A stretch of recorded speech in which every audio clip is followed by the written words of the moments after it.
Okay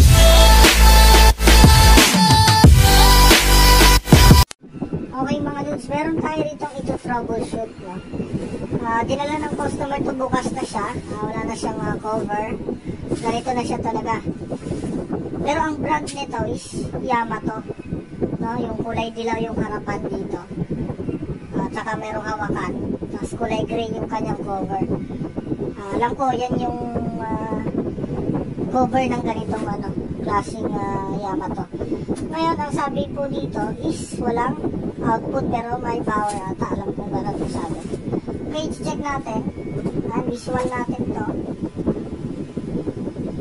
Visual naman, IGBT visual inspection okay naman. Capacitor okay, power supply okay.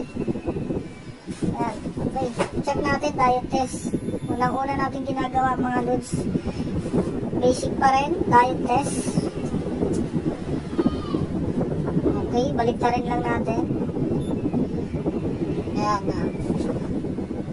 Meron tayo nabasa. Ibig sabihin, okay yung kanyang diode. Yung output diode niya dito sa baba. Diyan. Nandyan sa baba yung output diode niya. Ibig sabihin buo. Pag mayroon tayo nabasang shorted doon, parang ganyan, or di kaya open, possible, yung problema yung diode natin. Okay, pangalawa, check natin yung, siyempre itong input natin, papasok dito sa switch, kung buo, no? Ayan, papasok dito sa rectifier nya. Meron siyang bridge rectifier dito para ma-convert yung AC to DC. Okay, isang linya muna, tapos lagay natin dito sa kanyang rectifier.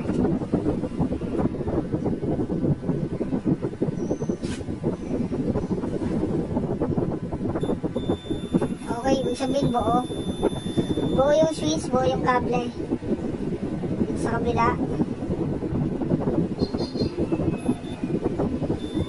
Okay, buo din.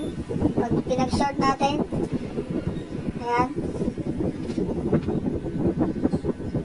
pag pinagdikit natin to, ganyan, dapat walang shorted. Kasi dito pa lang sa plug at naka-on yung switch. Pag meron tayo nabasang, yan, tulad yan, or dumikit, yan, sabihin shorted, possible may short dito sa kable natin, papunta ang rectifier, baka shorted yun. Pero ngayon okay naman siya. Yan, okay buo. Walang problema sa kable, sa switch, papunta ang rectifier, sabihin good yun. Okay, next, dito na tayo sa kanyang IGBT. Itong apat na transistor, yan yung kanyang IGBT, apat na peraso. Okay, ang sukat lang natin is IGBT, sample lang ng IGBT, ganyan yung tsura niya. Okay, dito lang tayo sa pagkabilang dulo, magte-test. Ganun pa rin yung natin, setting ng tester. Pwedeng diode test or resistance. Digital kasi gamit natin mga guys. Okay, dulo-dulo lang. Ayan. Ibig sabihin shorted. Ayan, shorted.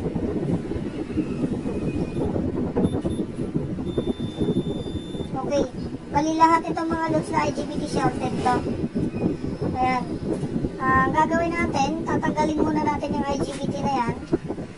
Then, i-check natin ulit kung shorted pa ba yung circuit niya or hindi na. Okay. Yan muna ang gagawin natin. Then, meron tayo ritong dalawang IC rito. Ayan, yung square na itim. Ayan yung ating MOSFET driver. I-check din natin yan mamaya pagtanggal na itong mga IGBT. Okay. Yan muna ang gagawin natin. Tanggalin yung IGBT at mag-test na panibago.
Okay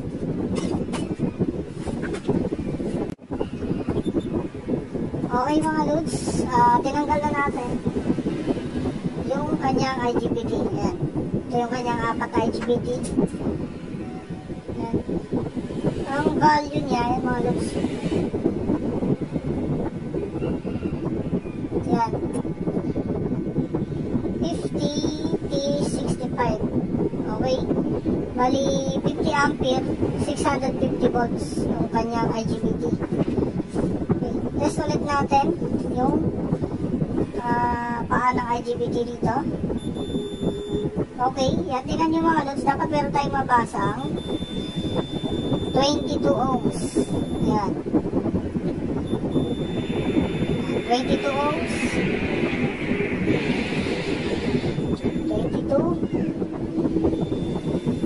Okay, bali itong mga circuito, yung trigger ng ating IGBT, buo siya. Walang shorted or walang open. Okay, dito naman tayo ngayon sa MOSFET driver.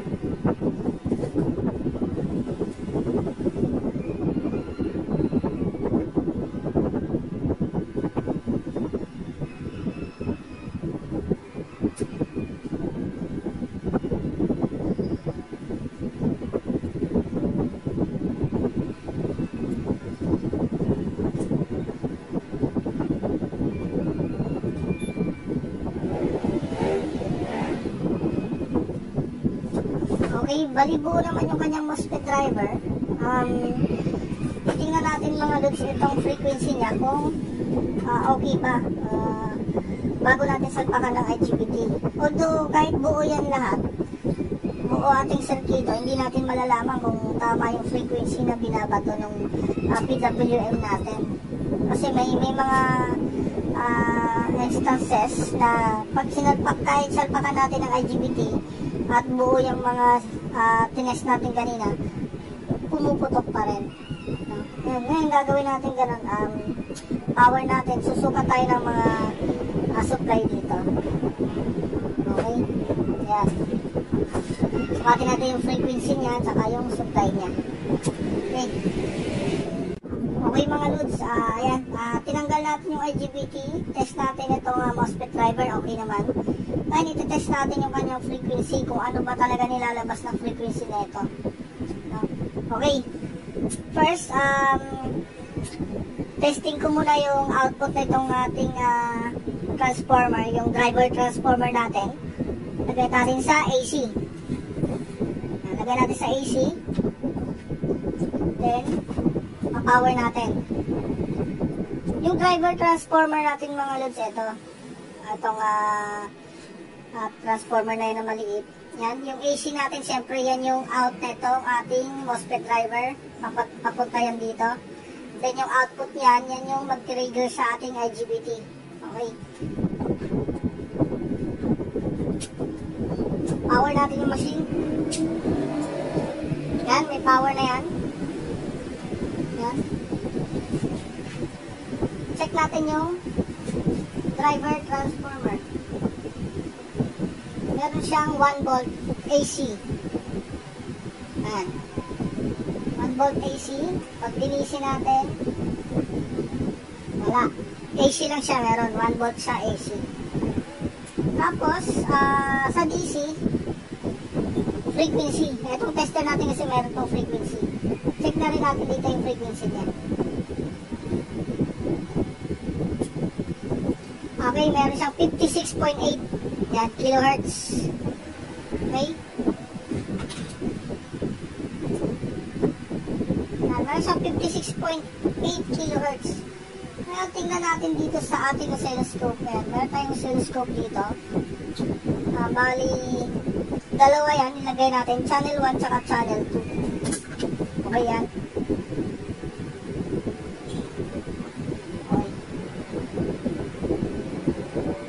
Tingnan yung frequency. Okay, wait lang. Papatay natin yung okay. Yan yung kanyang frequency. 56.8. Ito yung channel 1 natin. Itong blue. Yung orange, yan yung ating channel 2. para sila na frequency. Ito yung waveform na lumabas. Yan. Okay, yan yung kanyang data. And sasalpakan natin yan mga lods ng IGBT.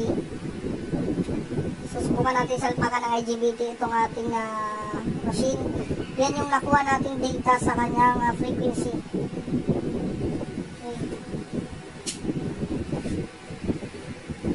Okay mga lods, ayan, dahil wala tayong IGBT, no, bumili pa tayo, nag-order pa tayo ng IGBT. Ayan, kinabit na natin. Yun, bago yan. Okay, hindi pa natin pinuputol yung kanyang paa. Ayan. Then, papower natin, tingnan natin yung kanyang OCB rito, kung magkakaroon ng output. Okay, may power siya. Output. Okay, meron siyang 70 volts. Ayan. Testing na lang siya natin ng welding mga lods. Meron na siyang output. Ibig sabihin yung frequency 56.8 kHz. Okay yun. Try na lang natin siyang i-welding. Okay, testing natin.